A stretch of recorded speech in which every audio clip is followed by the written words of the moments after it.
Good day everyone. This is the Module 6 for Statistics for Industrial Engineering.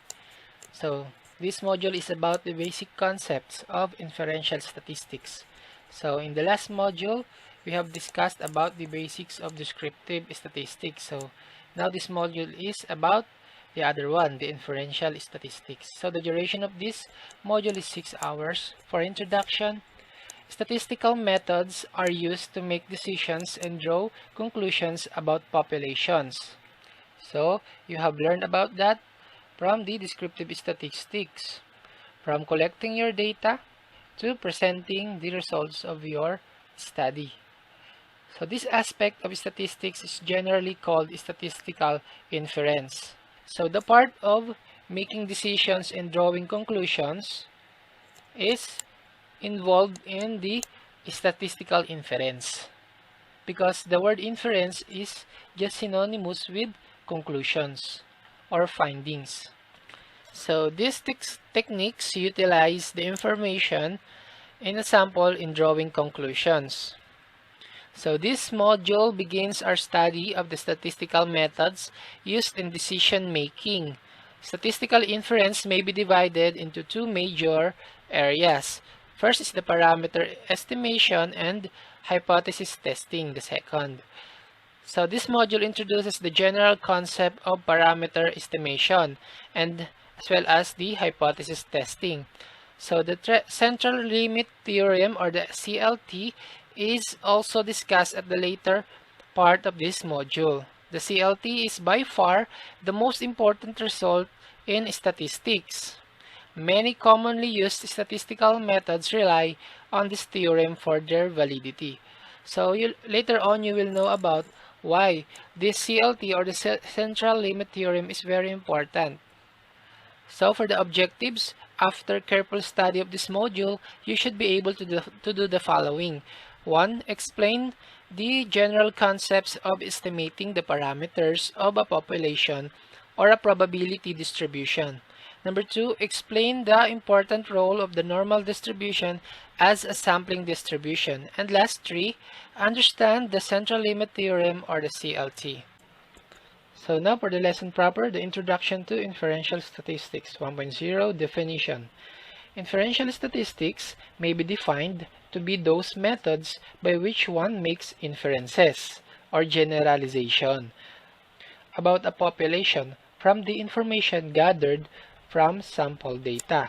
Inferential statistics may be divided into two major areas, the estimation and the test of hypothesis. So generally, in inferential statistics, we are going to study those methods for us to make inferences or generalizations from our gathered sample data. Next, 2.0 estimation. Point estimate or estimator. So it is a single value that estimates a population parameter. So theta is used here to represent the point estimate or the estimator. It is not expected to estimate the population parameter exactly without error. So there is always an error here when you make a point estimate. 2.2 interval estimate. It is an interval within which we could expect to find the value of the parameter.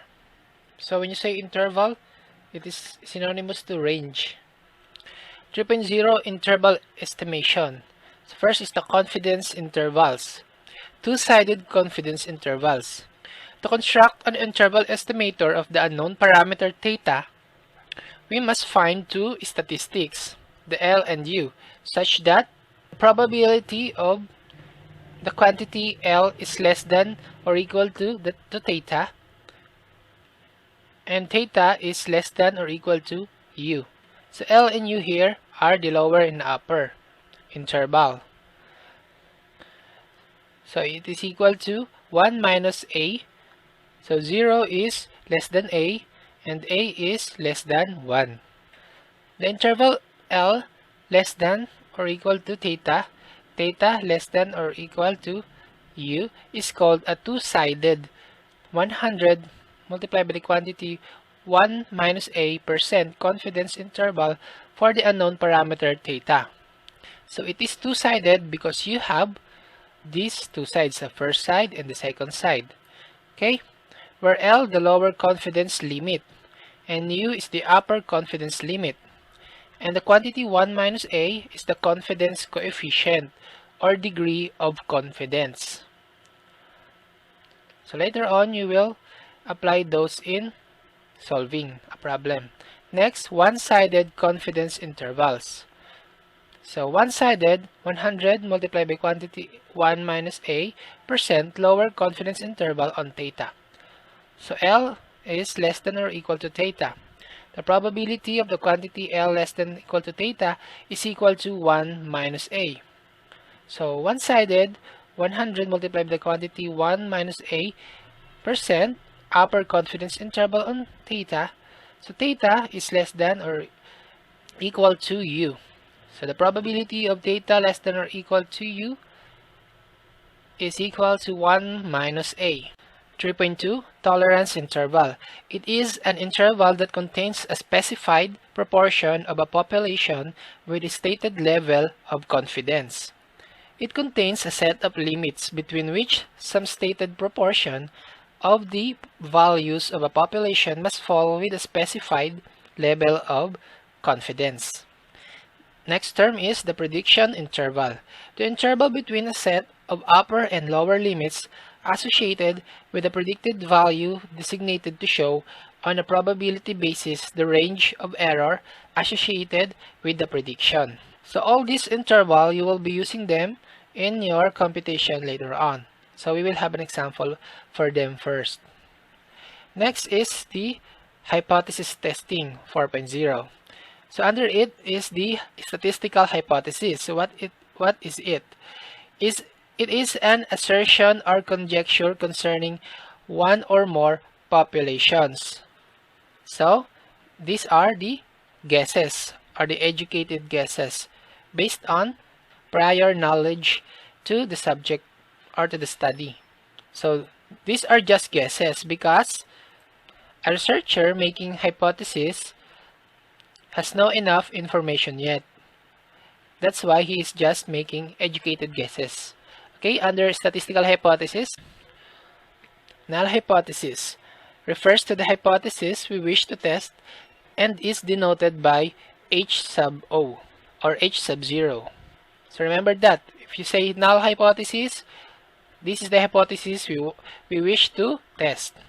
Second is the alternative hypothesis, the other hypothesis negating the null hypothesis, and is denoted by H sub 1.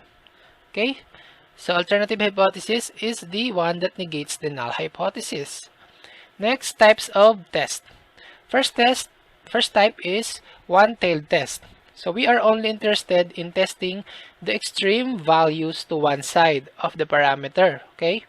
The critical region to one side of the distribution with the area equal to the level of significance. So it is called one-tailed test because we are just concerned here to test the extreme values to one side only of the parameter.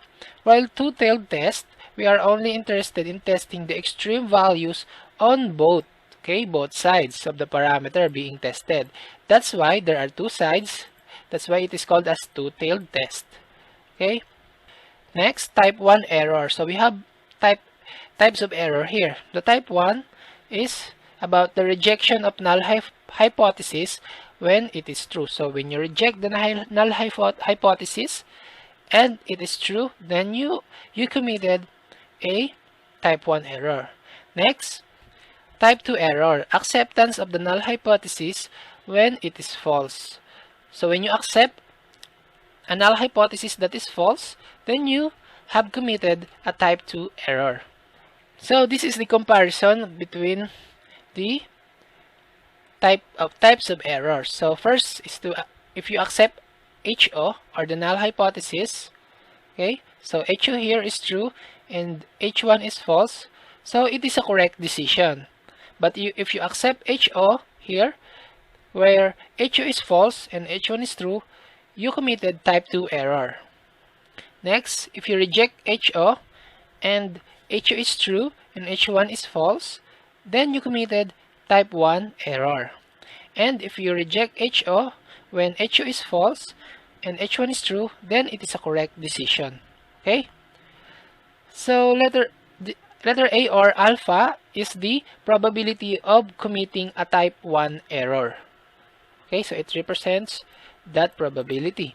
Next, beta is the probability of committing a type 2 error. So beta represents that probability. Next, test of hypothesis procedure. So this is the procedure when you are testing a hypothesis. So first, you state the HO or the null hypothesis and H1 or the alternative hypothesis. So develop the exact form of HO and H1. So it should be exact. The alternative hypothesis, H1, is used to make the test one-sided or two-sided. So if you are going to design your test to be one-sided or two-sided, it should be seen in H1 or the alternative hypothesis. So it can be seen by the algebraic symbol or the sign. Okay? So these are the statements. So first statement is or is equal to. So the sign must be equal sign. Okay? So HO statement uses is or equals to. So it should be equal sign. And H1 statement should use not equal or unequal sign. Is not or is not equal to. Okay, that's how you read it. Next, if the statement is not or is not equal to, so the algebraic symbol should be like this. Okay, and for HO it should be equals, and the H1 statement is not equal. Okay, so if the statement is greater than or is more than, so you will use greater than sign. And you notice that the greater than sign is put here in H1 statement. Okay, that's why it is said here that the H1 is used to make the test one-sided or two-sided. So if you see greater than here, it is one-sided only because it pertains only to one side. And the same with less than. Okay, so if the statement exceeds, it is the same with greater than. Okay, and if the statement does not exceed, there's no symbol here, so not applicable. Now if the statement is not greater than or not more than, there's no symbol also. But here are the situational symbols for HO and H1. Okay, and if it is not less than, no symbol also. And these are the sign for HO and H1.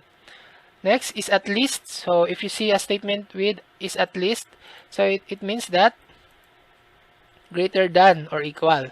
So if you see this, so these are the symbols for HO and H1 if it is greater than or equal.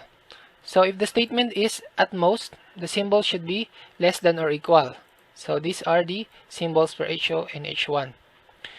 So you will distinguish a one-sided from a two-sided test if you see these symbols. So you will look on the alternative hypothesis. If the alternative hypothesis has this symbol unequal, it means that it is two-sided. But if you see less than or greater than, or so if you only see less than or greater than in the symbol of H1, then it means it is one-sided. Okay, so that's how you distinguish it. Next, state alpha. So select the significance level alpha.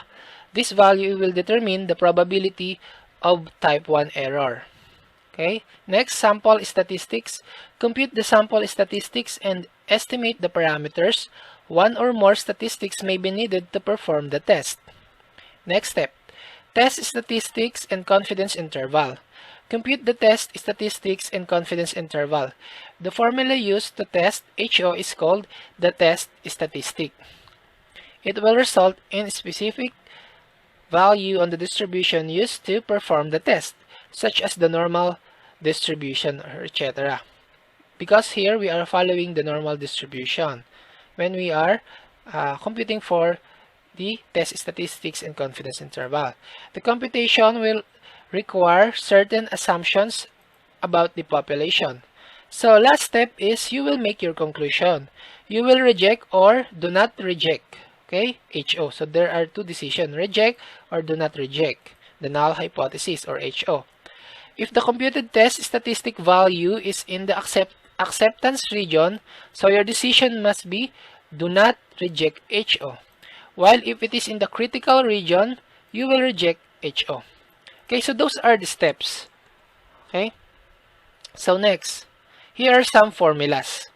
For the sampling distribution of means, first, suppose that a random sample of n observations is taken from a normal population with a mean mu and the variance sigma squared. So number 2, the sampling distribution of x bar, where x bar is equal to this formula, x sub 1 plus x sub 2 plus ellipsis plus x sub n. So it will goes from x to n. So any number will be represented by n. All over n. N is the total number of samples. Has a normal distribution with mean mu sub x bar is equal to mu. Okay, so here we are making the mu sub x bar as a estimate of mu. So because mu is the mean of the population, and the variance sigma sub x bar squared is equal to sigma squared over n. So those are the formulas for sampling distribution of means. Now for the central limit theorem, if x bar is the mean of a random sample of size n taken from a population with the mean mu and a finite variance sigma squared, then the limiting form of the distribution of z, okay, so when you say z, it adheres to normal distribution. So z is equal to x bar minus mu sub x bar over sigma x bar, or z is equal to x bar minus mu over sigma over the square root of n as n goes to infinity. Okay, so it's the standard normal distribution of n, because when you say z distribution, it adheres to normal distribution, because we cannot test anything here if we do not assume that a distribution is normal. So we will assume first that a distribution is normal so that we can compute it with the z distribution. Next, properties of central limit theorem. Number 1, if we are sampling from a population with an unknown distribution, the sampling distribution of x bar will still be approximately normal with mean mu and variance sigma squared over n, provided that the sample is large. Okay, so that is the first property or the first assumption. Okay, so take note of that. Next, the normal approximation for x bar will generally be good if n is greater than or equal to 30. So your sample size must be at least 30. So if n is less than 30, the approximation is good only if the population is not too different from a normal population. It means that if you are going to get a sample of less than 30, the members of the populations should be almost the same with the normal population, meaning their characteristics of the members, the characteristics that you are going to observe in your study of the members should be distributed like a normal distribution of a population. Okay? So number 4, if the population is known to be normal, the sampling distribution of x bar will follow a normal distribution exactly, no matter how small the size of the samples. So that's it. If the population is known to be normal, okay? The estimator x bar, so x bar is the estimator of the population, okay? Population mu. So x bar will also follow a normal distribution. Example, number 1, the loaves of a rye bread. So have you ever seen a rye bread? A rye bread is a bread that is rich with fiber. Okay? So are distributed to local stores by a certain bakery, have an average length of 30 centimeters and a standard deviation of 5 centimeters. 10 lobes are measured and assumed to be normally distributed. What percentage of the lobes are, letter A, shorter than 25.5 centimeter? So we will answer these letters A to E. So first, for letter A, to find the to answer this, which breads are, or what percentage of lobes that are shorter than 25.5 centimeter? So here are the given, okay, given values. The mean is, or the mu is 30 centimeter. The standard deviation is 5 centimeter, and our sample is 10 lobes. So letter A, the percentage of x less than 25.5 centimeter. Okay, so here we have a normal distribution graph. So when you see a bell shape like this, it is a normal distribution. So in the middle, you notice a broken line. So it represents the mean, because the mean is the average and it falls on the middle of the distribution. So our mean, or mu, is 30 centimeter. So this should be n, because our n, this is not z, okay? So this should be n is equal to 10, because our sample is 10 lobes. Then our reference measurement is 25.5 centimeters. So we are asked of what percentage of the bread that are inside this shaded region, meaning they are less than 25.5 centimeter. Okay, that is why this is shaded. So our z critical value is computed with this formula. So this formula is found above. Okay, so we will just substitute the given. So x bar is 25.5 because it is the measurement given. So it is supposedly the sample mean, 25.5, minus the mu, or the population mean, which is given here, which is 30. So over sigma, the standard deviation, which is 5. Then over again with the square root of n. Our n is 10 lobes, so it is 10. So you evaluate this, you will get the z critical value of negative 2.8460. So we will put into an equation this, okay? So the percentage of x is less than 25.5 centimeter is equal to the percentage of z less than negative 2.8460. So when you get your z table, so you should have a copy of your z table. It is searchable in the internet. So the z table gives the z critical values. So when you look at it, you will see negative 2.85 and negative 2.84. But you will not see negative 2.8460. Okay? So what we will do here is to interpolate. Okay? So we will find the value here on the middle. Hello, to interpolate this, you have to get the difference of this 2 and this 2. Okay, the next you will get the difference of this 2 and this 2. So you can call this one difference with as the change, okay?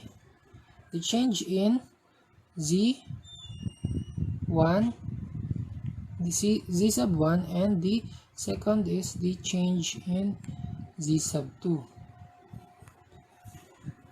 Okay, then you can call this first difference as the change in p sub 1 and the change in p sub 2. This is the difference.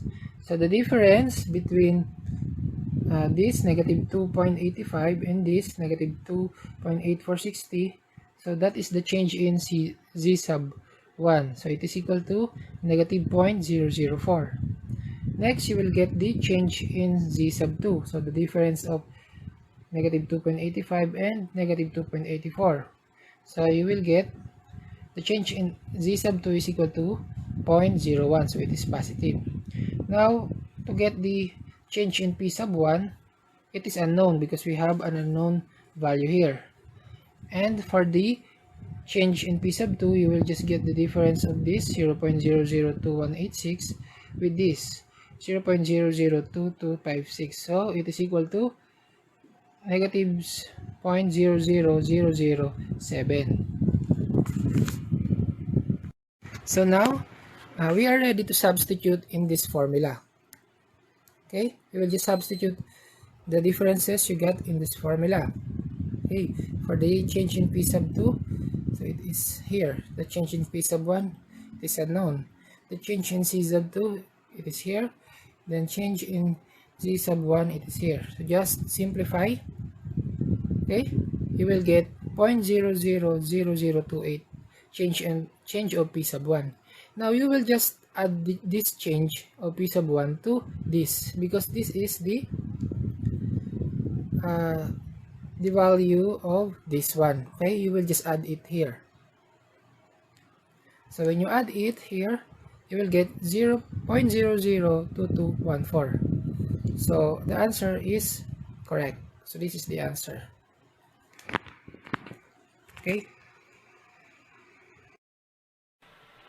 So now, after letter A, we go to letter B. So in letter B, we are asked about what percentage of the lobe's area are longer than 31.7 centimeter.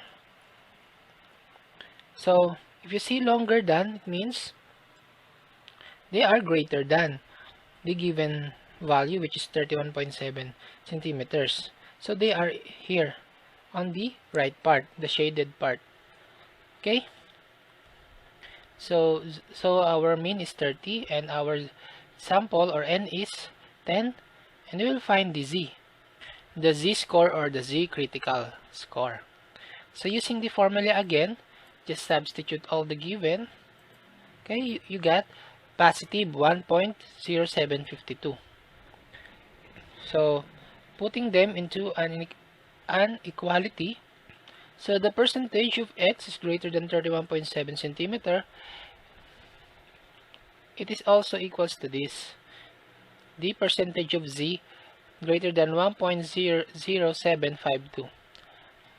So the percentage is subtracted from 1 because we are only getting the percentage of this area. So this whole area from this left to this right, they are all equal to 1 or 100%. Now we are asked about this area only. That's why we are going to subtract it from 1. So you should remember this process. If your z critical value is positive, okay, you will subtract it from 1. But if your z critical value is negative, you will not subtract it. Okay? So using the table again, if you have your z table, you will find 1.07 with its percentage and 1.08 with its percentage, but you will not find 1.0752 because it is between 1.07 and 1.08. So you will just do again the process of interpolation to get this value. Okay, by using interpolation, you get this value 0.858854. So you will just subtract it from 1, okay, to get the percentage of 0.141146. So this is equal to 14.11%. Okay, next, letter C.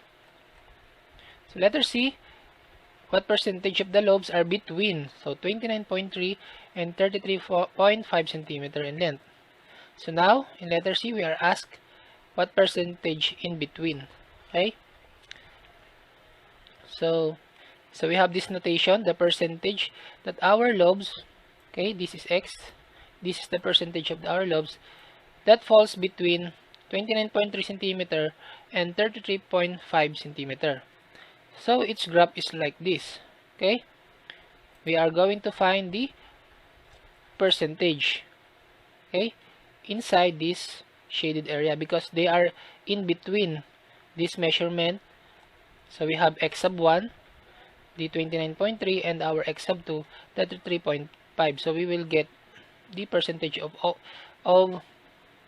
the lobes, okay, that are found here in between. So first, you will get the z critical value for z sub 1 and z sub 2, or x sub 1 and x sub 2. So for x sub 1, you will get z sub 1. So using the formula again, you get negative 0.4427. And for z sub 2, using the formula again, okay, then you get 2.2136. Okay, so substituting them in our notation here, we just replace the measurements with their percentage or probability. Okay, so since we are going to get the probability in between of these two measurements, this is our equation. We'll get the probability or the percentage that z is less than 2.2136. So meaning from here to this side, okay, to the left, from this line to this side, we will get the probability. Now we will subtract this probability that z is less than negative 0.4427. So we will subtract the probability of this line to this direction, towards the left, because we only want this part. Okay, so first, this first percentage is about from this line towards the left, to the entire left. Next, we will subtract the percentage of from this line towards the left, okay, because we only want this shaded part. Okay, so using interpolation again, first we find this negative 0.4427. So interpolation again. Then for the second one, this 2.2136, then interpolation again. Okay, so next we just rewritten the equations here.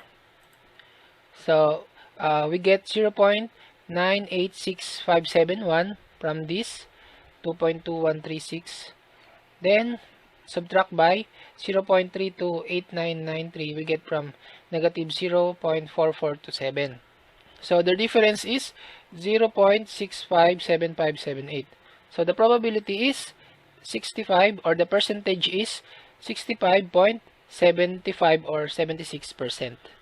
Okay, next, letter D. What length of lobes is exceeded by 95% of the lobes? So for the solution of letter D, okay, so we will get the percentage that x is greater than the small x. So what is big letter X represent? So the big letter X represent is the entire percentage, or the 100%, okay, or the entire population. Okay, so we are getting the percentage of that which is greater than the sample, okay, sample from the population, which is small letter x. So it is equal to the probability or the percentage of z critical. So the z critical score for all of the bread greater than by the z critical score for the sample, the selected bread. Okay, so the given is 95%, so it must be 0.95. So the graph should be like this. Okay, so the shaded part is the 0.95 or the 95%, because we are asked about what lengths of the lobes exceeded the 95% of the lobes. Okay, so we just copy paste this here. Okay, so we will subtract it from 1. because again, this whole graph is up to 100%. Okay, so we will subtract the percentage 0.95 to 1. So we got 0.05. Okay, so this is the percentage or the probability of the lengths of the bread that are exceeded by the 95%. Okay, that's why we subtract it. So using interpolation, again, you cannot find 0.05 in the Z table, okay? But it is between 0.049471 and 0.050503. Okay? So you will use interpolation again to find this Z value. So the same process with the above. So as the result will be Z is equal to negative 1.6449. Okay? Then using the formula above, you will just substitute it here. So this is the negative 1.6449. You will just substitute the population, which is 30. So subtract it with the unknown x bar, because we are asked about the measurement of the breads. Over 5 is the standard deviation, over the square root of 10. The 10 is the sample. Okay, then simplifying this, you will get x is equal to 27.3992 centimeters. So this is the answer. Okay, next, letter E. What lengths of the lobes that contain the middle of 80%? So in letter E, we are asked about the percent of the lobes that fall here, that contains the middle of 0.8 or 80%. Okay, so it is in between this one, because 80%, so 100 minus 80% is equal to 20%. So since we are asked that it is in the middle, you will divide the 20% by 10 here in the right and 10 here in the left. Okay, because there is the word middle in the question. Okay, that's why it should be like this. So the percentage of Z is less than Z sub 1 is equal to 0.10.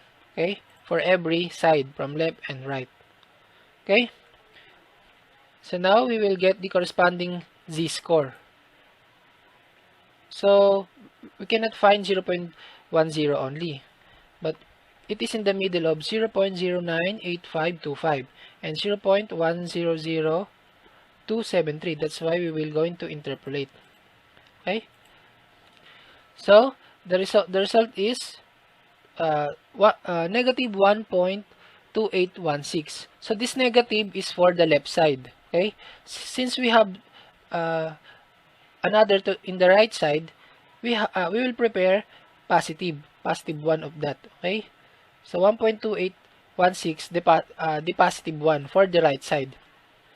Okay, so this is negative because it belongs in the left side. This is positive because it belongs in the right side. So we will just use this formula again. So for Z sub 1, just substitute this, the negative 1.2816, and with other factors to get x sub 1. So simplify this, you get x sub 1 is equal to 27.9736 centimeter.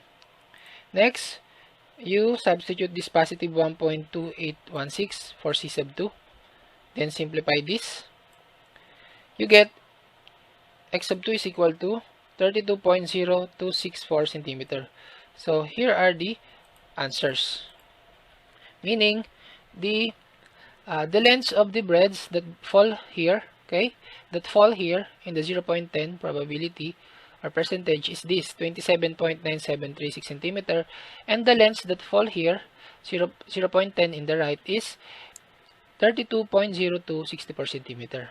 Okay, so now you are ready to answer the 3-to-1 reflection, and you have your laboratory number 6 central limit theorem. So just follow the instructions here.